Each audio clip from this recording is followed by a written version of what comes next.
welcome to another episode of Lone Star College Football. Today we have a preview of the Baylor and Albany game that will be in Waco.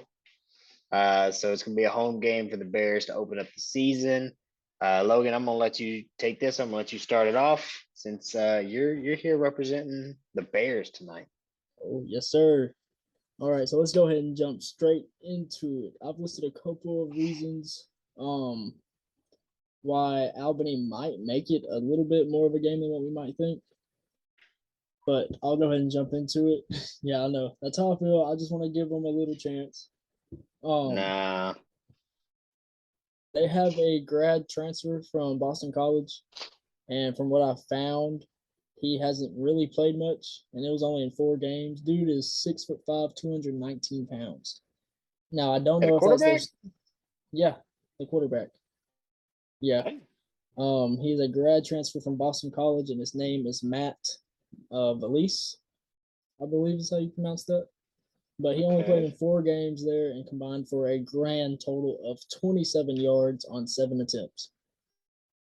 If that tells you how much experience he has.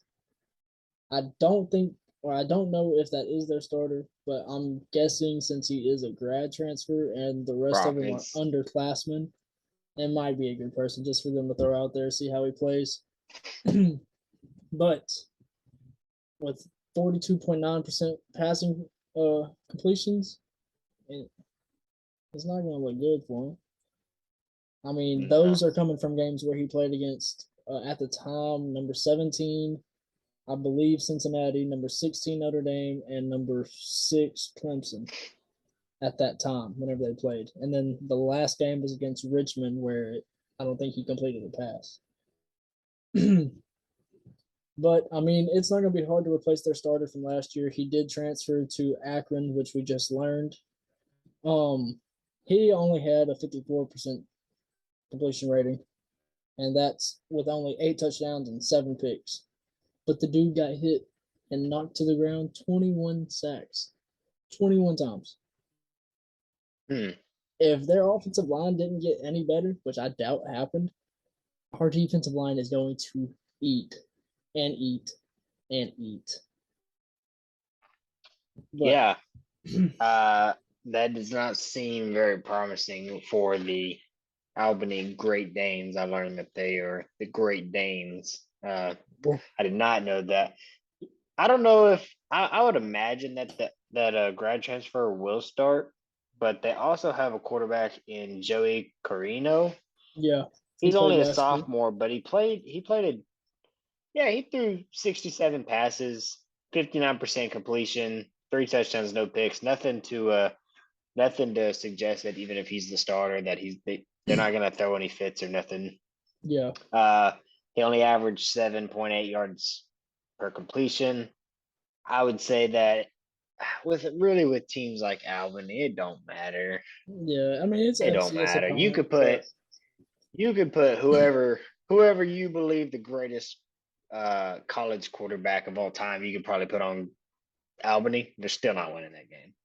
Yeah. But Cam Newton, Tebow, Vince Young, RG3, it don't matter who you want to put on there, they're not winning that game. But that's not enough.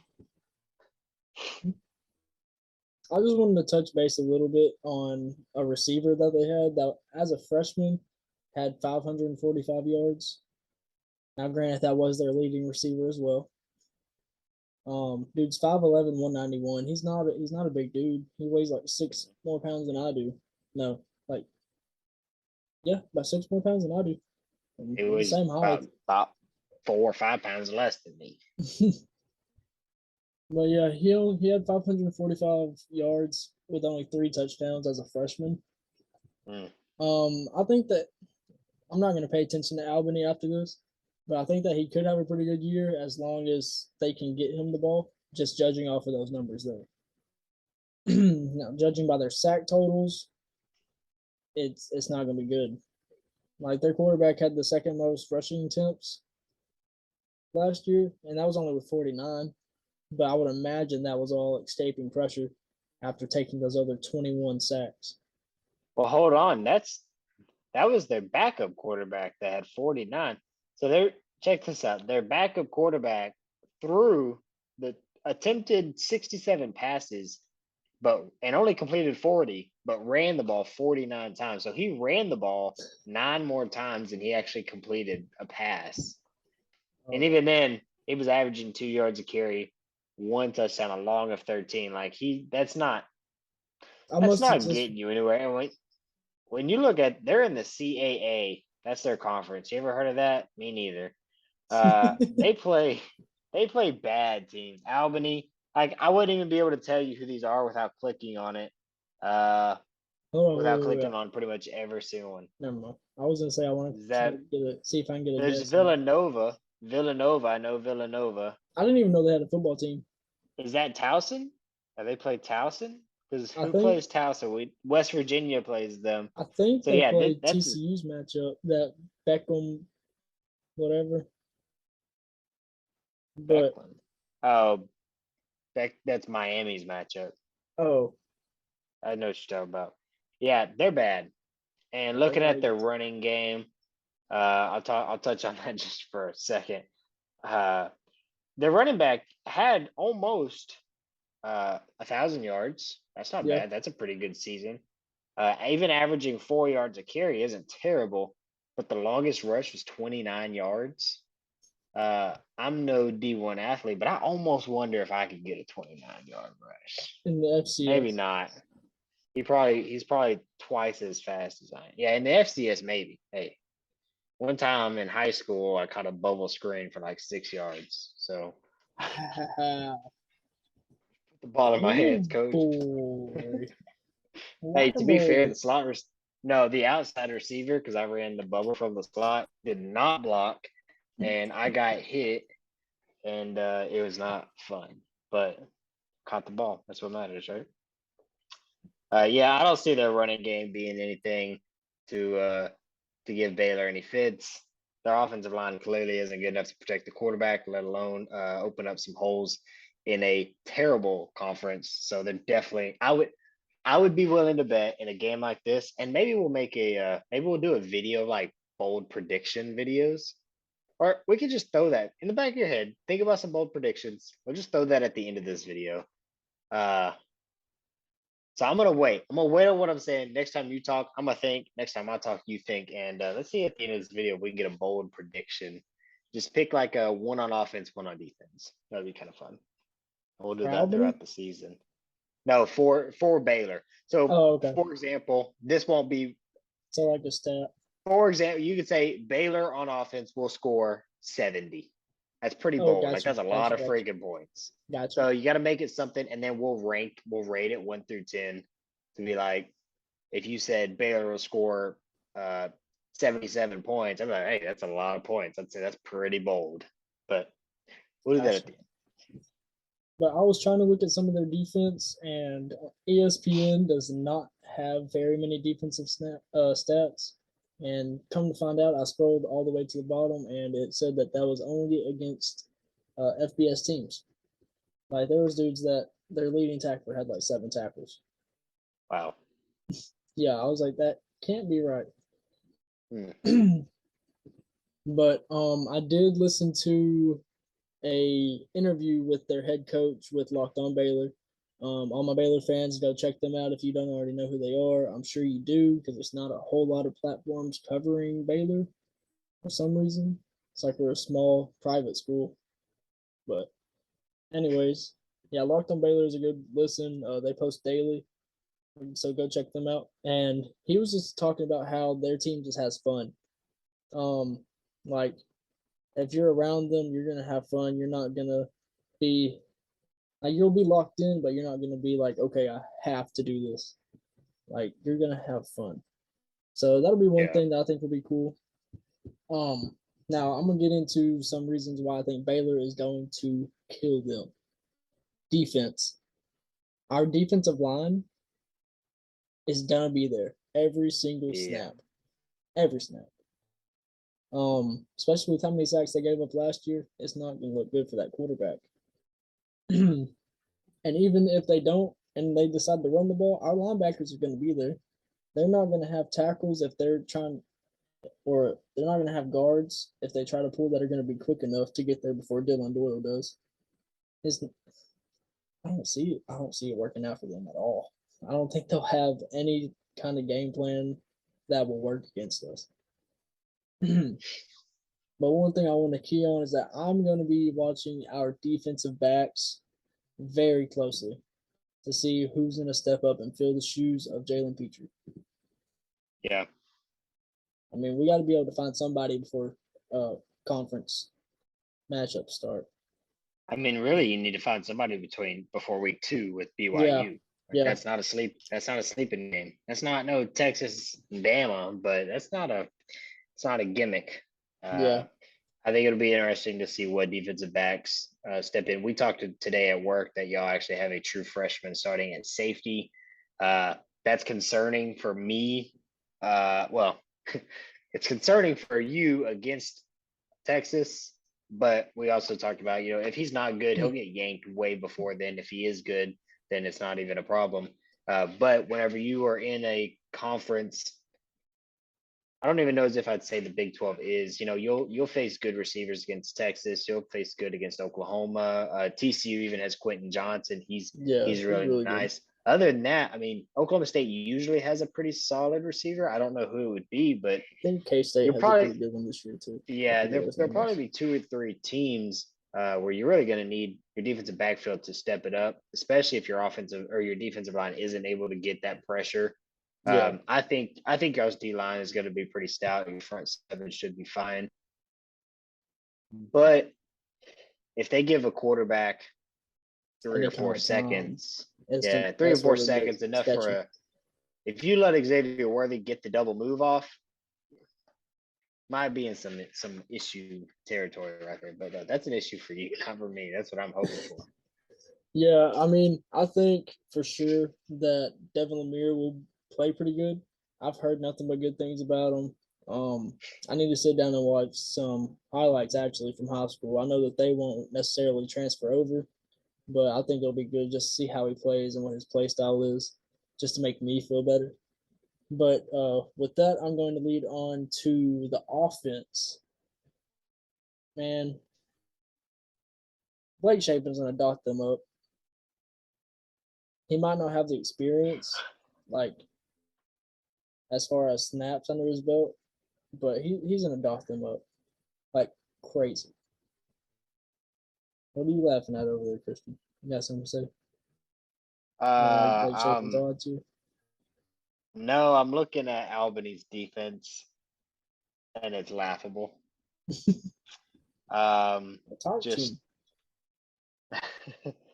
Just for reference, and I don't know. I almost wonder if I'm missing something here. No, seriously. It says their leading tackler is at 7. That's what I said. That it only has the FBS on ESPN. Got you. Okay, well that makes it different then, because I'm looking at 2 passes defended and 8 interceptions. How many? So Albany's an FBS team? No, they're an FCS team. It only has their stats against FBS. Yep. How many FBS do they get? I don't know who all they played last year.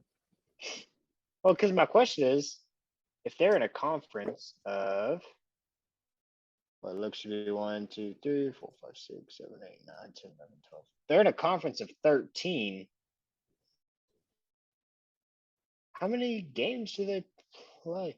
Okay, because it shows they have 8 interceptions. So if they're only playing 3 or 4 FBS teams and they're getting 8 interceptions, it's not bad. They played Syracuse for 1. They won? No, they played against Syracuse and they lost 62-24. So, but they've got 8 interceptions against just FBS teams? They were 2-9 last year. Syracuse, did they get 6 picks against Syracuse? That's the only FBS team that I'm seeing over here. Unless they're throwing in North Dakota State.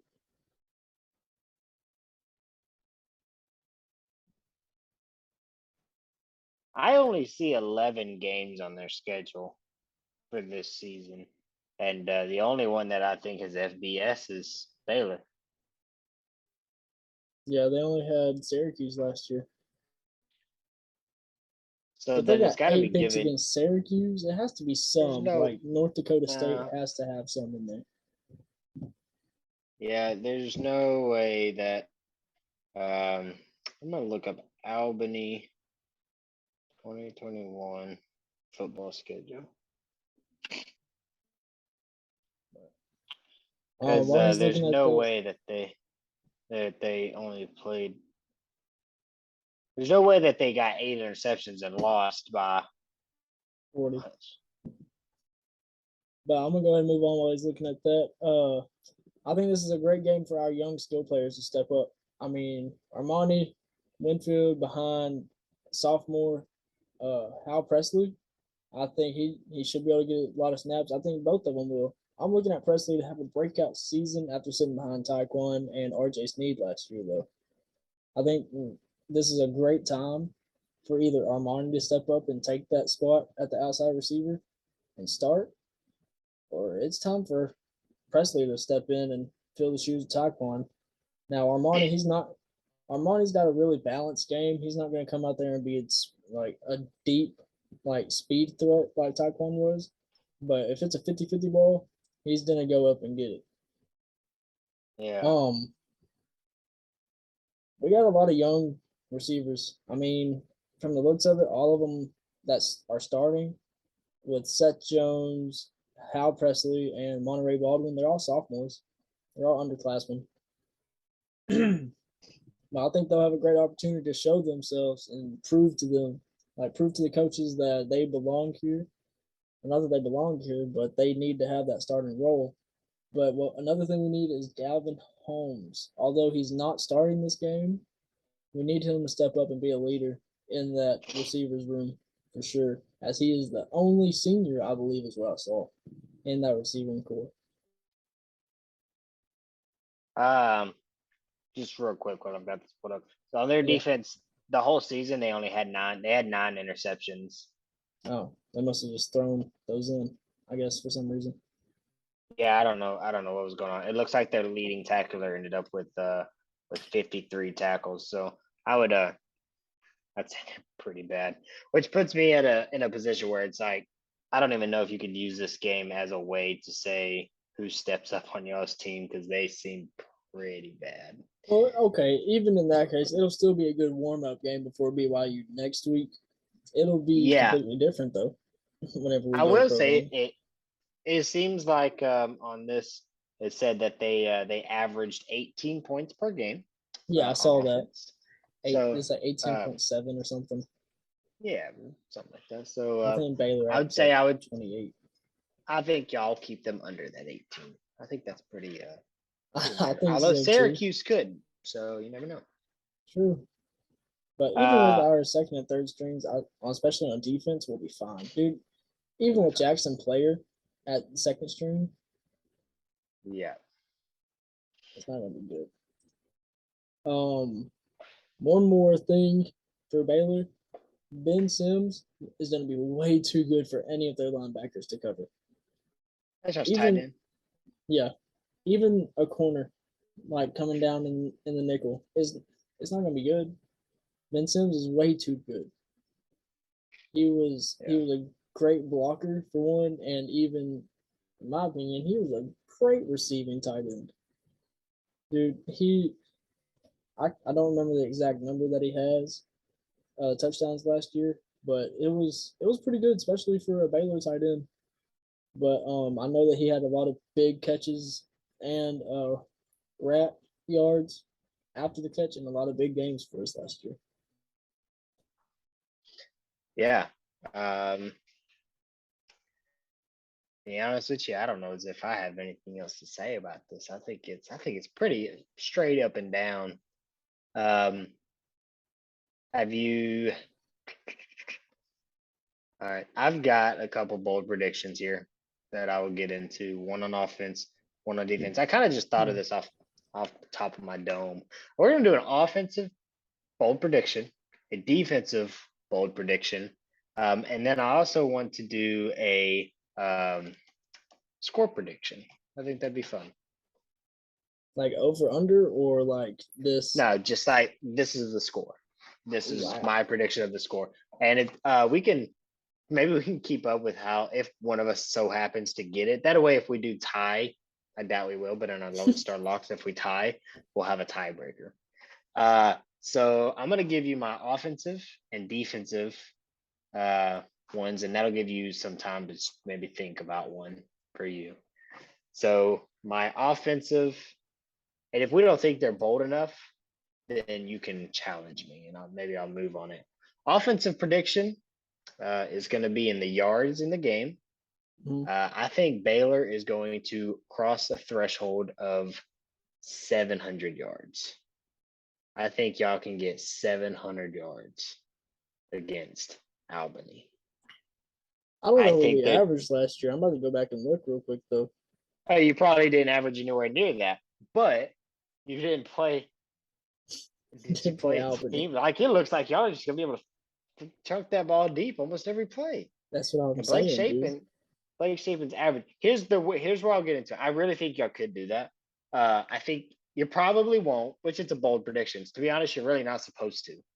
Like, that's what makes it bold. You're not supposed to actually do it.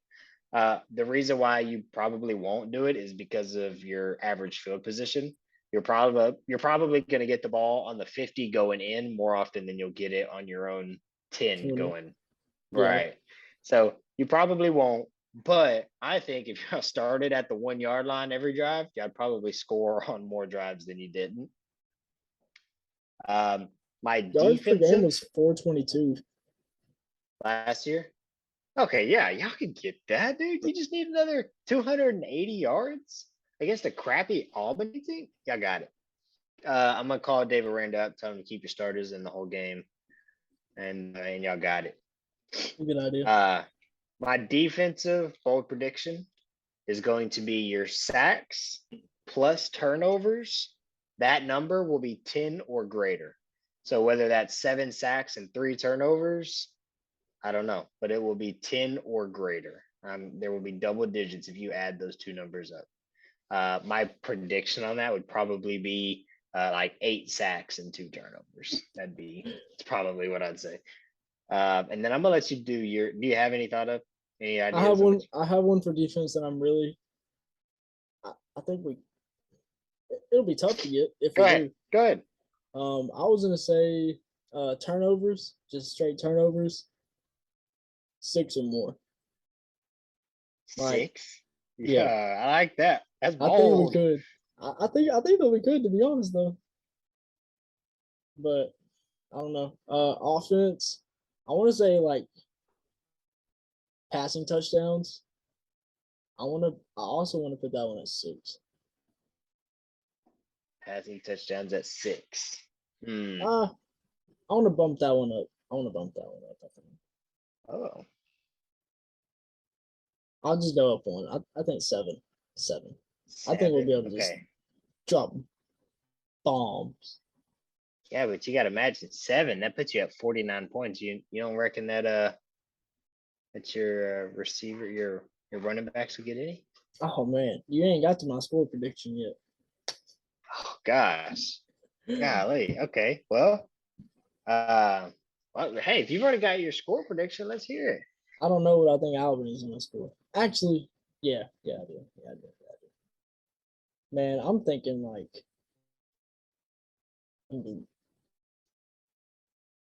75. Nah, I'll do 60. 63 to 6. 63 to 6. Yep. Hmm. We'll give them 2 field goals. We'll spot on that. I'm actually pretty close to you. I went with 62 and 9. I'm spotting 3, and the 62 is because that would be 8 touchdowns and 2 field goals. I think y'all kick 2 field goals. I think there'll be a situation where David Rand is like, I could probably go for it, but let's get our kicker a Nah, chance. bro. I'm talking about So 9 straight up tutties. no, I'm going 62-9. They're gonna kick 3 field goals on y'all, or a touchdown and a safety. I don't care how they get it. That's what I said. What I said. Now that's bold. That's bold. Yeah. If that happens, I get credit for that. But all right, you got anything else on Baylor and Albany? I don't think No? there's much else to say. I mean, besides like in that interview with Locked On Baylor, they're not their offense coach, their head coach. He seemed like a pretty cool guy. I just want to throw that out there. Like he seemed like a chill dude. I mean, he's just excited to get to Waco. He also wants to meet Chip and Joanna Gaines. That is probably the main things he is excited for. I don't think that he's too excited about the Texas humidity. I think it also might rain on that game. Ooh. Well, I hope it's not raining on Saturday. That would suck. I'm gonna take my hard hat from work. If it's raining in Austin, I'm gonna be wearing that hard hat. Just put a Longhorn on it. It'll be fine. I've got 3 of them. I'll take one for Sydney and my dad. Put the real UT on the back of it. At Anthony. We don't have to advertise as the real UT. Tennessee has to advertise as the real UT because they're and then tell you why. Tell me why. All right. Well, that is the end of this one. Y'all be watching. Depending on when y'all are watching, there's either a Texas and ULM video that got posted before this, or there'll be one being posted after this. So if y'all are interested in that, make sure you check out the channel. Leave us some comments. Leave us some bold predictions. We'll give a shout out to anybody who leaves a bold prediction. If you get close, especially if you guess it, you would definitely get a shout out. Leave a question. Maybe if we're a small channel, so we can offer stuff. If you guess it, maybe we'll bring you on the next video if you're a Baylor fan. That'd be kind of cool. Yeah. If you're a Baylor fan, maybe we can do something like that. All right, y'all can find him at Logan Patterson _3. You can find me at Christian H _88, and you can find the channel, which is the best way to get a hold of us, on Twitter at Lone Star _CFB. Appreciate y'all.